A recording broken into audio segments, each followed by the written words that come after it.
O meu gosto pelo cinema começou relativamente cedo e relativamente tarde, ou seja, eu durante a minha infância e o princípio da juventude vivia em Leiria, depois em Coimbra, depois vim para Lisboa, e ia muito pouco ao cinema, porque os jovens iam muito pouco ao cinema. E portanto, e não havia televisão, não havia, portanto, digamos, as imagens em movimento não foi uma coisa que me marcou a juventude. A partir para aí dos 17, 18 anos, já em Lisboa e na faculdade, inscrevi-me no Cineclube Universitário de Lisboa, e depois fui dirigente e comecei, entretanto, a ver filmes de outra maneira. E portanto, quando eu digo que foi tardia, nesse sentido em que eu expliquei, mas hoje os jovens começam a ver cinema mais cedo, mas foi precoce no sentido em que eu, a partir, digamos, dos 18 anos, para mim era claro que era o que eu queria fazer, era cinema. E, portanto, o meu fascínio pelo cinema e a minha decisão de ser cineasta tem duas origens. Uma é o meu gosto pelas histórias, que é uma coisa desde muito novo. Começou com a banda desenhada, o Mundo de Aventuras, enfim, sobretudo o Mundo de Aventuras naquela época, e depois com os romances. Eu lia os romances atrás dos romances. E, portanto, o meu fascínio pelas histórias, por ler histórias, ouvir histórias, e a essa altura também por eu próprio contar histórias. Mas depois, a opção de ir para o cinema é uma opção que não é, digamos, elaborada, é instintiva, mas sobre a qual eu, quando reflito, apercebo-me que começa sobretudo através dos atores. O meu fascínio é por os atores, porque e por outra coisa que tem o cinema, que é um lado hipnótico e mágico, porque ao contrário dos romances que me fascinavam, mas nós tínhamos que imaginar os personagens, o rosto do Julien Sorel, o rosto do Pierre ou da Natasha, o rosto do David Copperfield, e as paisagens, os decors, tudo aquilo, tínhamos que imaginar. No cinema, o cinema filmava a própria realidade e, portanto, fazia ficção com a própria realidade. E nós estávamos a ver o filme e acreditávamos que aquilo estava a passar-se realmente à nossa frente. E os atores, para mim, como naquela altura os atores, de uma maneira geral, tinham uma persona, ou seja, os atores, sei lá, o James Stewart sempre o James Stewart, tanto os filmes de James Dean, enfim, as atrizes também, quer dizer, portanto, tinham uma persona. Portanto, eu identificava muito com certos personagens, atores. Nomeadamente, não é por acaso que eu falei do James Stewart, porque era um tipo franzino, sempre fui magro, franzino, como eu, mas tipo com uma vontade férrea de desquebrar que torcer. E isso fascinava-me imenso, eu identificava muito com ele. Por outro lado, James Dean, porque tinha todos aqueles problemas da adolescência que eram, no fundo, os meus problemas também, enfim, noutro contexto e tal, mas... portanto, aquela necessidade de verdade que ele exigia aos adultos, aos pais, nomeadamente, o andar à procura de saber o que é justo, o que é que não é justo, o que é que nós devemos fazer da nossa vida, etc. Portanto, foi muito através dos atores. Foi só depois, uns anos depois, e através de alguns colegas que conheci, do Cineclube Universitário, etc., que eu comecei a identificar os autores dos filmes. E, portanto, por exemplo, os filmes de James Stewart, havia um filme do Capra que sempre marcou, que é o Peça a Palavra, o Mr. Smith Goes to Washington, mas havia sobretudo os filmes do Anthony Mann, em que ele fazia de cowboy, mas que era um cowboy que tinha um lado, precisamente, sendo um tipo frágil, não era como o John Wayne, era um tipo com uma determinação incrível, e com um caráter incrível. E portanto, eu comecei a perceber que os filmes tinham por trás um realizador. E depois outros, sei lá, o Nicolas Ray, quando fez o filme com o James Dean, e depois fez outros, comecei a ver os realizadores, a gente sabe mais pelos realizadores. E depois conheci um grupo de pessoas da minha geração, ligados na revista Imagem, porque eu fui convidado para escrever na revista Imagem, que era do Ernesto Sousa, que era um tipo 20 anos mais velho que nós, portanto, de outra geração, mas estava sempre rodeado de jovens. E, portanto, aí eu conheci o Alberto Seja Santos, sobretudo o Alberto Seja Santos, que depois, por sua vez, trouxe também com ele, acabámos por nos reunir no São Remo, que era um café que havia ali, e acho que ainda há, perto da Avenida da República, e onde nos juntávamos. O Alberto Seja Santos era um bocadinho mais velho que nós, e era de todos o único que já tinha alguma experiência, porque tinha estado em Paris. Deu-nos a conhecer os Cahiers de Cinema. Tinha estado nos Cahiers de Cinema, tinha estado inclusivamente com o Jacques Becker, e tinha conhecido o André Bazin e tal, e portanto foi ele que nos deu a conhecer os Cahiers de Cinema, e através dos Cahiers de Cinema a começar a ver filmes de outra maneira, e outros filmes. E portanto, e a partir daí, para mim era uma coisa indiscutível que eu ia fazer cinema. Apesar de que as condições, sendo realista, as condições para fazer cinema em Portugal eram zero, praticamente zero, porque havia a censura, não havia dinheiro, os filmes que nós tínhamos de fazer eram filmes que iriam seguramente ter problemas com a censura, portanto mais difícil se tornava ter dinheiro e fazer filmes, portanto era um sonho nosso e uma decisão, todos nós queríamos fazer cinema e estávamos mais ou menos seguros que acabaríamos de fazer. E com o tempo eu fui fazendo coisas que estavam ligadas ao cinema, nomeadamente escrever críticas de cinema. Escrevi centenas de críticas em jornais e revistas, que já nem me lembro quantas, e fiz muita publicidade, que era uma coisa que não tem nada a ver com aquilo que eu queria fazer. Tinha o contacto com os laboratórios, com as câmaras, com os técnicos, portanto aprendi também alguma coisa com a montagem. E a partir de uma determinada altura, eu acho que em meados dos anos 60, depois da crise académica e depois de mais 68, enfim, de uma certa, um sentimento que havia generalizado nas pessoas relativamente à guerra do ultramar, que era uma coisa das colónias, que tinha deixado de ter, digamos, um apoio popular. Nós tínhamos uma espécie de consciência de que o regime era vulnerável e que não iria durar sempre. E, portanto, e como éramos um grupo muito forte, que íamos todos aos cinemas, escrevíamos, conversávamos, depois passámos a encontrar no Vavá, encontramos pessoas como o Fernando Lopes, o Pinhateles, o António Macedo, o Paulo Rocha, nomeadamente estes que começaram a fazer cinema. Houve ali um período em que, de facto, as produções Cunhateles produziram filmes destes três realizadores, os Estes Anos, o Blarmínio e o Domingo à Tarde, e portanto nós, apesar de tudo, pensámos, espera aí, aqui é possível, e há aqui uma geração que nós não conhecemos, mas com a qual estamos completamente sintonizados.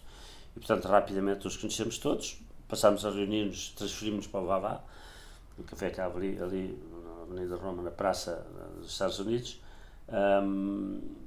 até porque a maior parte de nós vivíamos naquela área, depois havia os laboratórios do Liceu que eram ali ao pé, portanto vivia toda a gente ali, o próprio Cunhateles tinha um escritório ali em frente ao Vavá, e portanto esse grupo fortaleceu-se, digamos assim, porque para além de nós que sonhávamos fazer cinema, havia alguns realizadores que já tinham conseguido fazer um filme.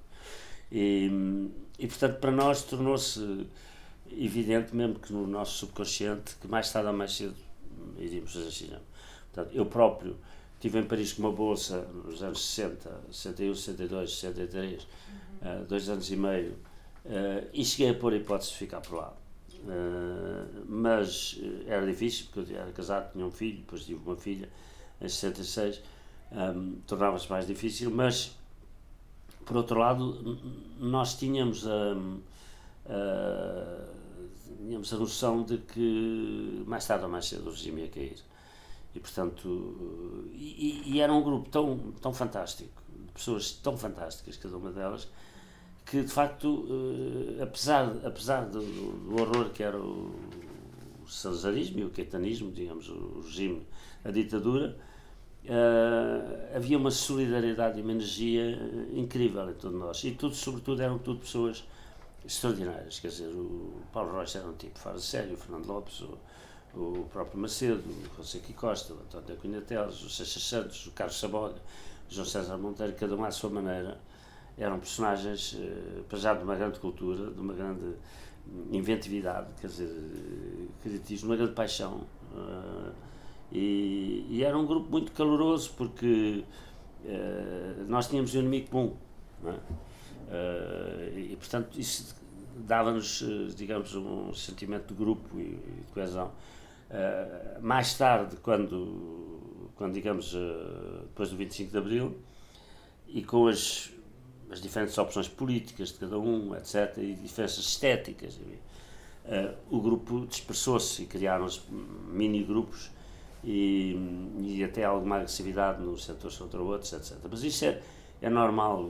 Os impressionistas aconteceu o mesmo, os surrealistas aconteceu o mesmo, a Nouvelle Vague aconteceu o mesmo, portanto, por muito que nos custe, é um facto, porque todos nós crescemos, cada um evoluiu da sua maneira e, portanto, a partir de uma certa altura houve, digamos assim, alguns conflitos em relação a opções políticas, estéticas, etc. E, portanto, mas esse tempo, digamos, os anos 60 e os princípios dos anos 70 foram de facto um período absolutamente extraordinário, com pessoas fora de série.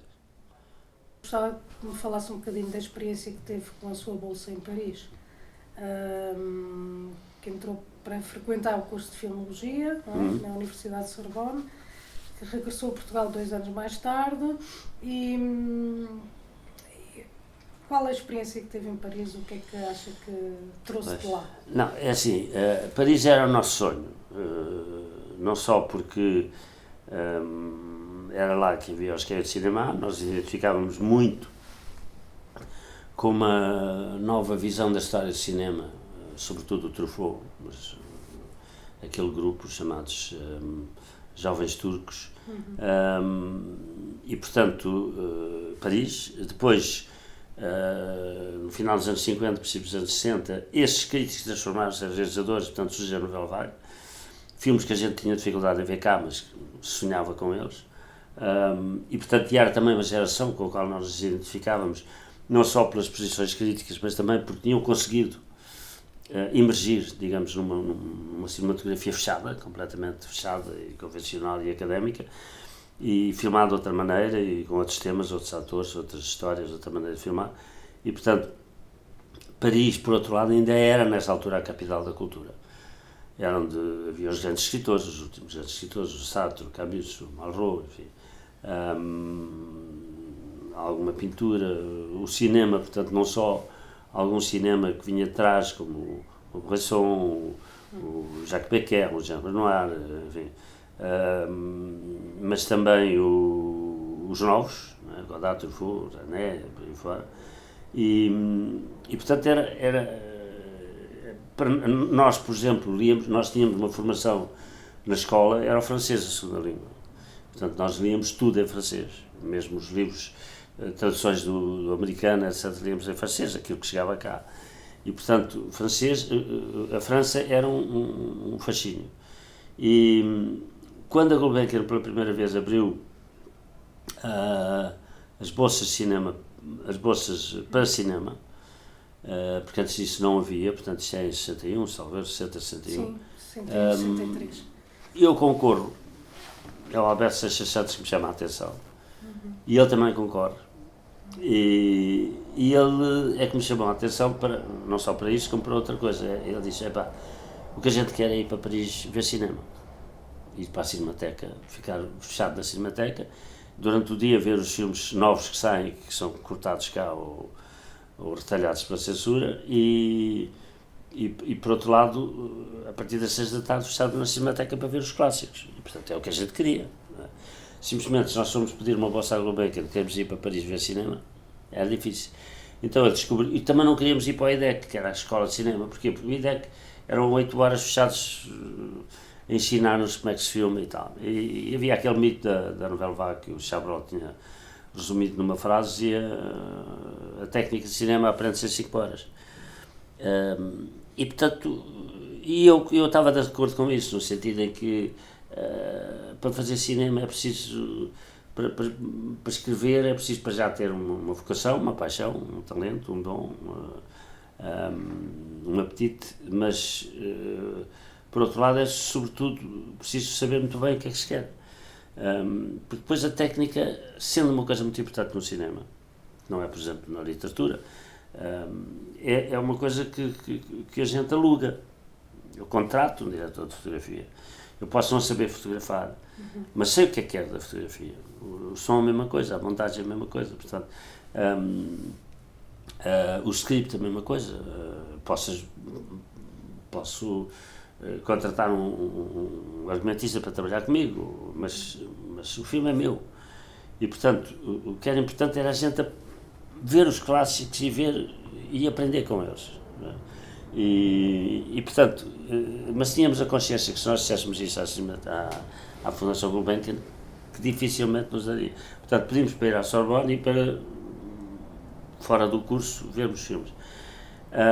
Esse curso de filmologia era uma coisa que impressionava, a filmologia e tal, mas era um curso que não nos interessava nada, porque no fundo era um curso sobre a ideia sobre a exploração daquilo que é o efeito hipnótico das imagens, portanto, que para o bem ou para o mal podia ser usado de uma forma de manipulação, etc. E o Estado francês, a seguir à guerra, tinha entregue a um senhor chamado Cohen C.A. a criação de um curso de filmologia na Sorbonne. E nós inscrevemos nisso para dar um ar, enfim, mais sério. E por coincidência o curso acabou no fim desse ano. Portanto, nós tínhamos uma bolsa para 2 anos, o curso eram 2 anos. No primeiro ano, no primeiro trimestre não abriu. Nós comunicámos à Fundação Gulbenkian que não tínhamos pedido que frequentássemos, que ia abrir, e abriu. E depois, ao fim do segundo trimestre, fechou definitivamente. Portanto, o meu mestre era o Jorge Sadulo, o meu tutor, e eu pedi ao Jorge Sadulo se ele escrevia uma carta à Gulbenkian a justificar que eu, apesar de ter fechado o Instituto de Filmologia, que eu tinha todo o interesse para a minha formação em ficar lá. E que ele próprio aceitaria ser uma espécie de tutor, ir acompanhando o meu percurso, enfim. E consegui, foi uma coisa fantástica, consegui que a Gulbenkian aceitasse isso. E, portanto, fiquei lá o segundo ano, praticamente só a ver cinema. A fazer relatórios, etc., mas a ver cinema. E levei comigo o Alberto Seixas Santos, porque nós tínhamos combinado concorrer os dois. E eu tive a bolsa e ele não teve. E ele não teve por uma razão muito simples. É que ele estava a estudar em letras, estava inscrito em letras. Eu tinha estado em direito, mas tinha abandonado. Portanto, já entretanto tinha trabalhado na República e coisas assim, portanto, já ganhava a minha vida, não era já estudante. Ele continuava a ser estudante. E a Gulbenkian tinha um princípio que era de não interromper a carreira. Portanto, ele não teve, mas nós tínhamos combinado entre nós, coisas de jovens, não é? Que se os dois tivéssemos, íamos os dois, mas se só tivesse um, íamos os dois à mesma, e o que tivesse a bolsa ajudava o outro. Tinha uma forte amizade mesmo com o Alberto Seixas Santos antes já de ir para Paris.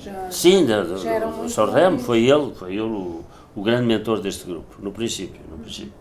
E portanto, ele já tinha estado em Paris e tudo. Portanto, fomos os dois. Ele tinha uma bolsa, digamos assim, do pai, uma coisa muito mais pequena do que a minha, mas eu também tinha mulher e filho, e portanto era uma vida mais difícil, o dinheiro era mesmo mais justo, ainda trabalhei por fora. Veio ele de mim num hotel, andei a vender sabonetes porta a porta e fiz algumas coisas assim, mas porque o dinheiro era escasso, mas portanto ele foi comigo e passámos 2 anos em Paris, em que vimos uma média de 1000 filmes por ano, durante 2 anos e tal. E depois, quando acabou a bolsa, ainda tentei lá ficar, mas revelou-se difícil e mesmo impossível, e como um filho em Lisboa e a mulher em Lisboa, enfim, tornou-se mesmo impossível. Ainda tentei conseguir trabalhar, porque eu não queria voltar para Portugal. depois daquela experiência, e sabia que em Portugal não se podia fazer nada. Ainda tentei ficar em França, não consegui, tentei em Itália, já contei esta história, porque a minha ideia era trabalhar com o Rossellini, que era o meu ídolo dos realizadores italianos, era ele, mais do que Visconti, mais do que Antonioni, era ele. E portanto meti-me num comboio, arranjei um amigo meu que conhecia o Rossellini, que me ia apresentá-lo, e meti-me num comboio para Roma, e quando parei em Florença vi um artigo, salvo erro no Corriere della Sera, não posso lembrar-me, que era uma carta aberta que ele tinha escrito aos italianos, que foi publicada na imprensa, a dizer que abandonava o cinema e as razões porque abandonava. Portanto, porque o cinema tinha se tornado uma coisa interessante e que ele apostava na televisão pública, a RAI, que estava a apoiar o cinema. E, portanto, ele queria fazer um cinema que fosse útil. Começou a fazer aqueles famosos filmes sobre o Luís XIV, sobre o Pascal, sobre o Descartes, sobre os Médici, uma série de filmes.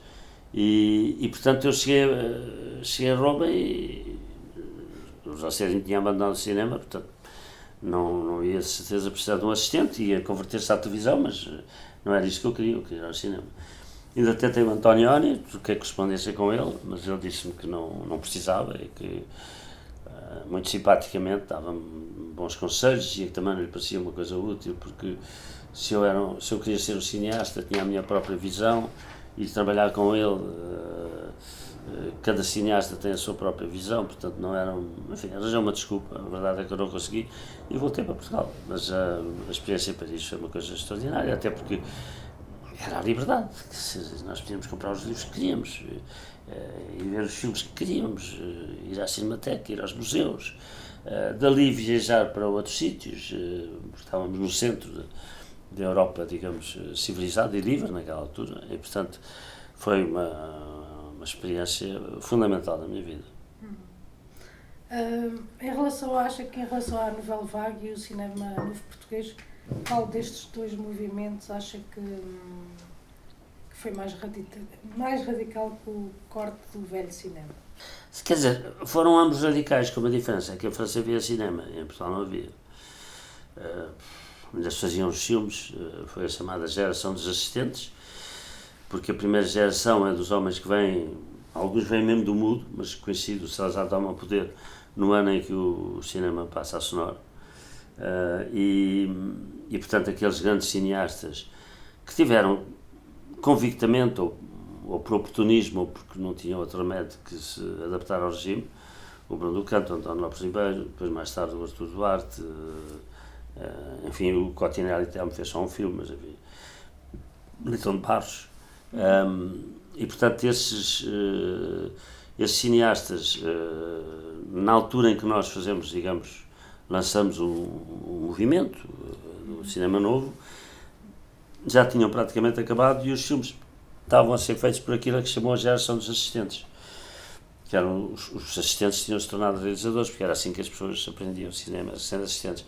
E o único que de facto tinha talento era o Perdigão Queiroga. Eu tive o prazer de conhecer um homem incrível, além de ser divertidíssimo, e com talento, apesar das restrições em que ele estava obrigado, não é? Mas era um cinema velho, moribundo, ainda por cima que tinha que aceitar as regras do regime, etc. E portanto foi uma ruptura brutal na maneira de fazer cinema, nos novos atores, nos novos temas, etc. A Nouvelle Vague é uma ruptura brutal também, mas com uma diferença, é que em França havia cinema.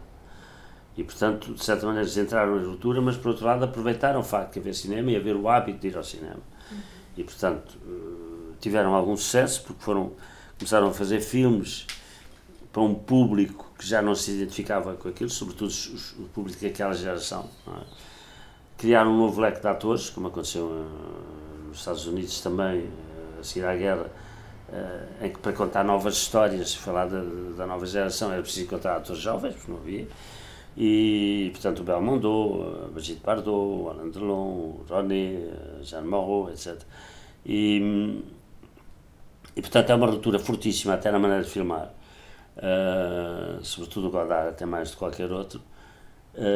Mas, por outro lado, em França havia uma indústria, havia um público, e havia outra coisa, que apesar de tudo havia 3 ou 4 realizadores que eles admiravam.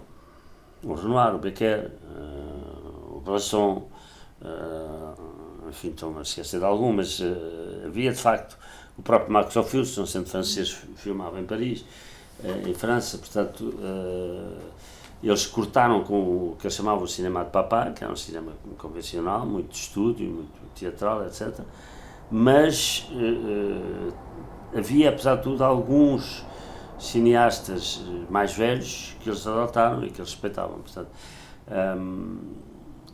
a ruptura, repara, é um bocado em todo o mundo. No Brasil, na Inglaterra, o free cinema, na Alemanha reaparece um cinema. Tudo isso é muito provocado pela Nouvelle Vague. É de facto a França que dá, digamos, essa.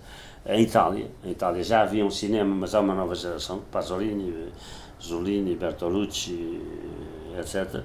E depois, 10 anos depois, nos Estados Unidos, também, digamos, são os filhos desta geração contestatária, não é? E, portanto, são rupturas, de facto, muito, muito fortes, todas elas. Em Portugal é mais evidente porque realmente não foi o cinema velho não ofereceu resistência. A resistência que houve era a resistência da falta de dinheiro e da censura, não é? E aí a Gulbenkian teve um papel absolutamente decisivo. O Azevedo Perdigão, o Dr. Azevedo Perdigão foi um personagem absolutamente inestimável da vida portuguesa nessa altura e depois do 25 de Abril. Eu acho que ainda não se fez a devida justiça e foi um homem de uma coragem e que apostou em coisas novas, quer dizer, uma instituição como a Gulbenkian e de repente acreditar no cinema e apostar no cinema em jovens que a maior parte deles não tinham dado provas, portanto, foi absolutamente extraordinário. É exatamente essa pergunta que eu agora tinha aqui, que o António Pedro foi um dos fundadores do Centro Português de Cinema, cooperativa financiada pela Gulbenkian, na época em que era presidida por o Dr. José Azeredo Perdigão, e gostaria que me falasse um pouco mais sobre esse período e recordar um pouco também que este ano de 2019 o CPC faz 50 anos da sua criação, e sei que logo nessa altura o Manuel de Oliveira, Alfredo Tropa, o António Pedro e o José Fonseca Costa acho que foram os primeiros, penso eu, os primeiros que assinaram o contrato com a Fundação Carlos de Gulbenkian em 1970. Isso foi uma época e um momento absolutamente extraordinário, porque isso nasceu do encontro no Cineclube do Porto, promovido por Alves Costa, que é um homem importantíssimo no cineclubismo e mesmo neste movimento, e que juntou toda a gente para discutir o que seria o futuro do cinema em Portugal. E apesar das restrições que havia, da censura, etc., enfim, da liberdade que não havia, apesar de tudo conseguiu-se debater alguns problemas. E a Gulbenkian teve a inteligência de mandar um observador, que foi o Wallenstein, Vasco Wallenstein, salvo erro, para depois fazer um relatório para a Gulbenkian. E daí resultou depois uma série de conversas com a Gulbenkian, como é que a Gulbenkian poderia participar, etc. E o Azevedo Perdigão teve uma ideia brilhante, que foi dizer: eu estou disposto a investir um X durante 3 anos,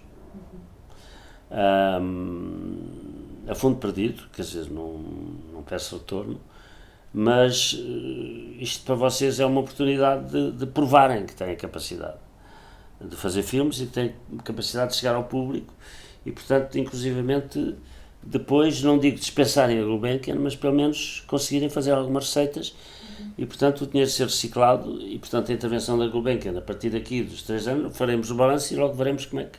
Mas 3 anos são garantidos. E vocês organizam-se. Nós não vamos escolher quem é que vai filmar.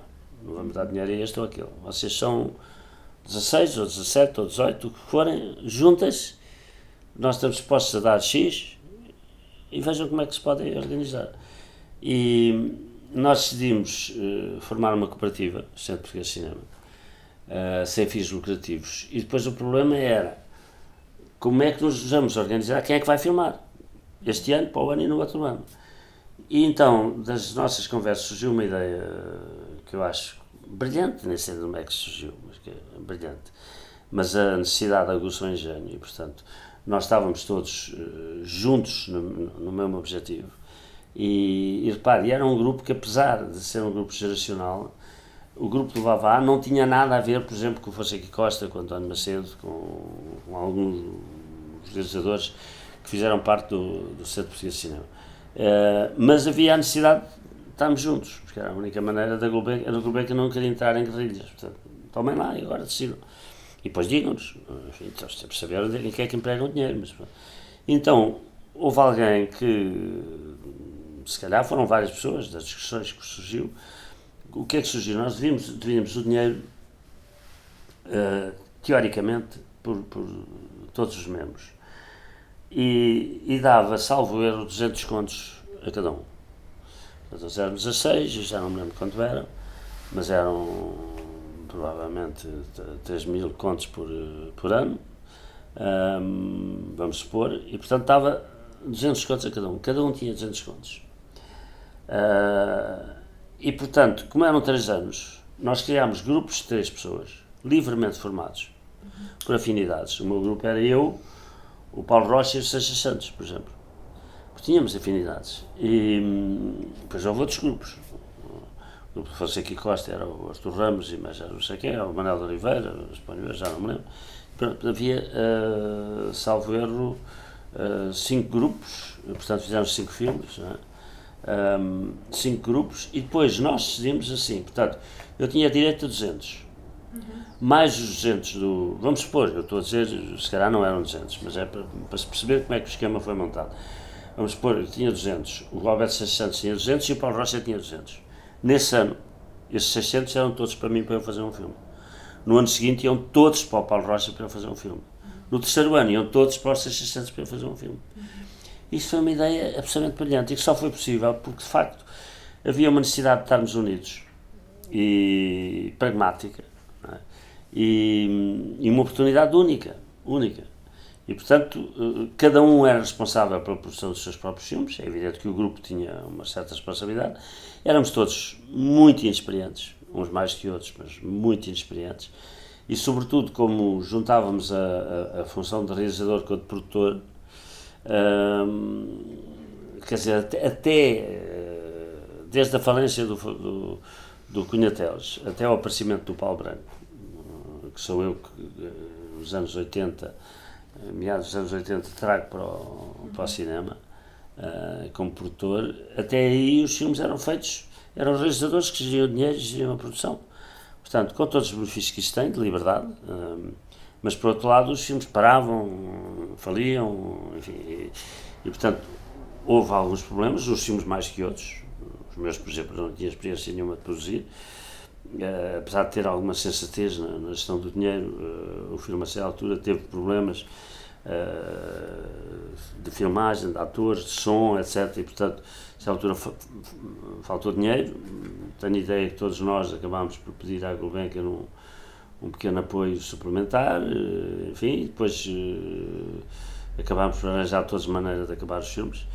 E portanto foi uma coisa que durante 3 anos funcionou maravilhosamente. E depois, ao fim de 3 anos, portanto, 69, 70, até 73, em 71 o Estado decide intervir e cria a Lei 771, que estabelece um apoio ao cinema através do adicional sobre os bilhetes de cinema, porque eles perceberam que havia uma geração imparável e, portanto, era preferível eles, digamos, paternalisticamente apoiarem o cinema para o poderem controlar. E, portanto, é um paradigma que ficou até hoje. Ou seja, o Estado vai buscar dinheiro, ia buscar dinheiro às bilheteiras, hoje em dia vai buscar às bilheteiras, às televisões, etc. Porque na altura a economia do filme fazia só na sala. Hoje faz na sala, nas televisões generalistas, nas televisões por cabo, no VOD, o DVD está um bocado em declínio, mas portanto tem muitas janelas de exibição, de difusão, e portanto naquela altura eram as salas e o governo criou pela Lei 761, portanto um adicional que era para financiar o cinema. Mas como era um regime de ditadura, criou o IPC, que era o Instituto Português de Cinema, nós éramos CPC, paralelo connosco, e em que havia júris. Era exatamente o contrário do que tinha querido o Azevedo Perdigão. Havia júris porque eles davam dinheiro, mas exigiam que o dinheiro fosse para o Instituto, e o Instituto é que depois decidia, lia os guiões e decidia quais é que aprovava. Porque não queriam sujeitar-se que se fizessem filmes contra o regime, ou coisa assim, que depois tinham que prender as pessoas, ou proibi-los, ou mandá-las para o exílio. Portanto, esse princípio, esse paradigma ficou até hoje. Hoje ainda continua, nós somos um dos poucos países da Europa em que é o Estado que decide quem filma. É tão absurdo como se o Estado, o Ministro da Cultura, decidisse quem é que escreve, ou quem é que pinta, ou quem é que canta, quer dizer, ou quem é que compõe. Mas enfim, mas é um regime que vigora. E portanto, estes 3 anos do CPC duraram, portanto, e até 73. O próprio IPC, que é formado em 1971, só começa a funcionar em finais de 73.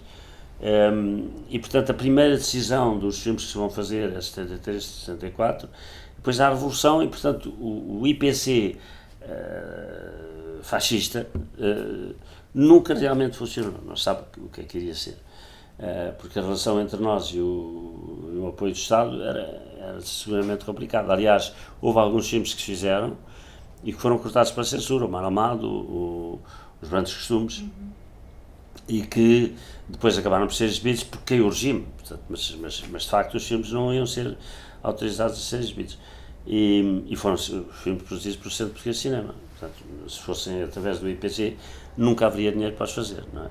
E portanto é uma época em que sucede a Revolução precisamente neste momento, e portanto é difícil saber o que é que seria se não tivesse havido a Revolução, ou se a Revolução tivesse vindo mais cedo. Quer dizer, o que eu acho que foi mau foi o facto de que o Azevedo Perdigão tinha a noção de que nós tínhamos que provar que tínhamos capacidade para criar um mercado e criar um público para o cinema português, e a partir do IPC, que depois chamou várias coisas, IPACA, ICAM, ICA, várias coisas, nós passámos de certa maneira a ser desresponsabilizado dos resultados artísticos e financeiros, porque o dinheiro era a fundo perdido. A Gulbenkian também era a fundo perdido, no sentido em que não queriam que a gente desse retorno, mas eles queriam fazer o balanço depois, saber se nós tínhamos conseguido recuperar algum dinheiro para reinvestir no cinema, portanto, para haver uma reciclagem de dinheiro. O ICA, na prática, o dinheiro era para ser devolvido, mas na prática nunca exigiu esse retorno, ou praticamente nunca, e a partir do Carrilho decidiu-se que era a fundo perdido. Portanto desresponsabilizou-se totalmente os realizadores e os produtores pelos resultados artísticos e financeiros dos filmes.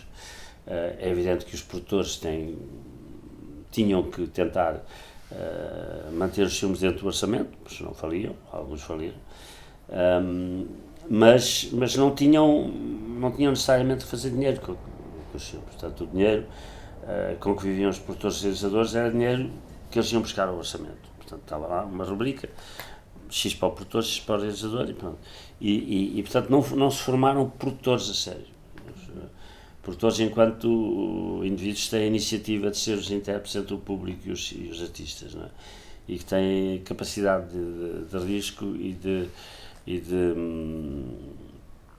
de aposta, digamos assim, nos realizadores e nos projetos que eles gostavam. E portanto esse período tem essas duas componentes, esses dois modos de financiamento, que é de facto a Gulbenkian e depois mais tarde o ICA, o IPC, que, como disse, ainda funciona no primeiro ano na medida em que há uma atribuição de subsídios, mas de facto na prática os filmes já foram feitos depois do 25 de Abril. Eu tenho aqui que entre 74 e 76 ainda chegou a ser presidente do CPC. Eu depois fui presidente do CPC, numa fase em que o CPC passou a depender da Gulbenkian de outra maneira, ou seja, nós fazíamos anualmente ou pontualmente, pedíamos apoio para certos projetos. E eu fui presidente do CPC numa fase em que o CPC se desmembra, porque a partir do 25 de Abril digamos, as divergências políticas acentuam-se. Havia indivíduos que eram do PC, outros que eram do centro-esquerda, outros que eram do PS, outros que eram independentes. Era tudo antifascista, como nós dizíamos, mas eram muito diferentes. E, portanto, aquilo que eram os núcleos que nós tínhamos formado, emanciparam-se e criaram-se cooperativas de produção. A Cine Canona, a Cine Equipa, o próprio Centro Português de Cinema, onde eu me mantive com alguns colegas. Depois houve um grupo do Film Forum, Salvador do Fonseca e Costa, enfim, Galvão Teles, Luís de Procha, Salvador, mais um outro realizador, e portanto criaram-se a partir do momento em que há a liberdade, digamos, criou-se espécies. O Centro Português de Cinema fica com uma das cooperativas. Eu sou eleito presidente, e aí foi uma fase muito tumultuosa, porque havia realizadores, nomeadamente o Alberto Seixas Santos, que de repente, de um dia para o outro, se tornou maoísta e intransigente, e seguindo, digamos, as pisadas do Godard. O Godard teve uma influência fantástica, mas ao mesmo tempo terrível nesse período, porque optou por um corte radical com o cinema e quis fazer o cinema militante. Depois, mais tarde, acabou, quando ficou órfão do Mao e do Che Guevara, começou a fazer um cinema também radical, mas em vez de ser politicamente radical, esteticamente radical. E, portanto, essa geração foi muito atrás do Godard, porque tinha sido muito marcada pelo Godard. Eu próprio, o Godard era um tipo brilhante, fulgurante, e que tinha feito filmes completamente diferentes, mas que não tinham perdido de vista a ideia de que o cinema tinha que contar histórias, tinha que as contar de outra maneira, e outras histórias. E, portanto, há uma luta dentro do CPC muito forte, em que se separam as águas. E, portanto, há o grupo de Seixas Santos e de outros, liderado por ele, o outro liderado por mim, em que a grande discussão era se o cinema que nós produzíamos tinha que ter uma característica, digamos, política muito clara. E o Alberto Seixas Santos, lembro que nos quis impor, não sei se acabou por impor, mas pelo menos a ideia passou, de que o cinema tinha que estar ao serviço da luta de classes. E, portanto, nessa altura, o Oliveira era mal visto. O Oliveira, que nós tínhamos ido buscar, porque era um mestre que não tinha podido filmar, sacrificado pelo regime, apesar de ser um homem de direita, conservador, enfim, mas era um anarquista de direita, digamos, e um homem, enfim, com talento que nós reconhecíamos, e um espírito livre. Nós fomos buscá-lo, sendo ele 20 e tal anos mais velho que nós. E, de repente, o Alberto Seixas Santos e a maior parte dos meus colegas, ele passa a ser o inimigo, passa a ser um tipo que não devia filmar, porque não estava sintonizado com esta ideia de que o cinema tinha que estar ao serviço da luta de classes. Portanto, foi uma guerra que eu tive durante anos, mais de 2 anos, para conseguir que o Oliveira continuasse a filmar e que o Centro Português de Cinema conseguisse financiar o Amor de Perdição. Foram 2 anos e tal que eu passei em luta. Por outro lado, produzi o Trás-os-Montes do António Reis, mais outros filmes, já não me lembro exatamente quais, e tentei também trazer depois gente nova, como o José Álvaro Moraes, o próprio João César Monteiro, que era um tipo que era muito mal visto, porque tinha fama de ser louco, e era louco, independentemente do gênio que ele podia ter, e do mau gênio, mas era um tipo louco e que tinha passado por uma fase difícil, em que eu, o Seixas Santos, o José Castelo Lopes, enfim, alguns amigos, tivemos que o internar no Júlio de Matos, nessa altura, porque já estava completamente perturbado, e os psiquiatras aconselharam que ele tinha. E, portanto, o João César Monteiro era muito mal visto, não era levado a sério. E portanto, eu e, digamos, as pessoas mais afins, batemos para que ele conseguisse filmar, ele conseguiu filmar. Portanto, houve, digamos assim, uma renovação, uma mudança de pele no CPC, com esse lado negativo que era o de que o cinema tinha que ser militante. portanto, e depois, enfim, as coisas evoluíram, eu próprio voltei a fazer um filme, porque eu entre o Perdido por 100 que fiz em 70, 71, 70, mas estreou-se em 73, por várias vicissitudes que já falei, eu tinha-me dedicado muito mais ao cinema documental, porque era muito importante para mim olhar à minha volta e descrever o país. Portanto, fiz o Adeus até o meu regresso e o Imigrantes e Depois, que são dois filmes um sobre o regresso dos imigrantes, outro sobre o regresso dos soldados. E, portanto, e depois em 83, salvo erro, em 78, 79, portanto já no fim da época de 70, decidi fazer outra longa-metragem chamada Oxalá. Consegui fazer com muitas vicissitudes, mas nessa época os filmes voltaram todos a parar, etc. Porque, mais uma vez, os realizadores eram os próprios produtores. Portanto, não havia, digamos, aquele filtro que é o produtor. E, portanto, muitos filmes pararam. O meu parou, conseguiu-se resolver, acabou por ser... É nessa altura que o Paulo Branco vem para Portugal para ser produtor, fazemos sócios, e ele acaba o filme com o dinheiro do IPC, na altura, David Moura Ferreira, e pronto, fiz o Oxalá e depois fiz os outros filmes, o Gado Morto, etc.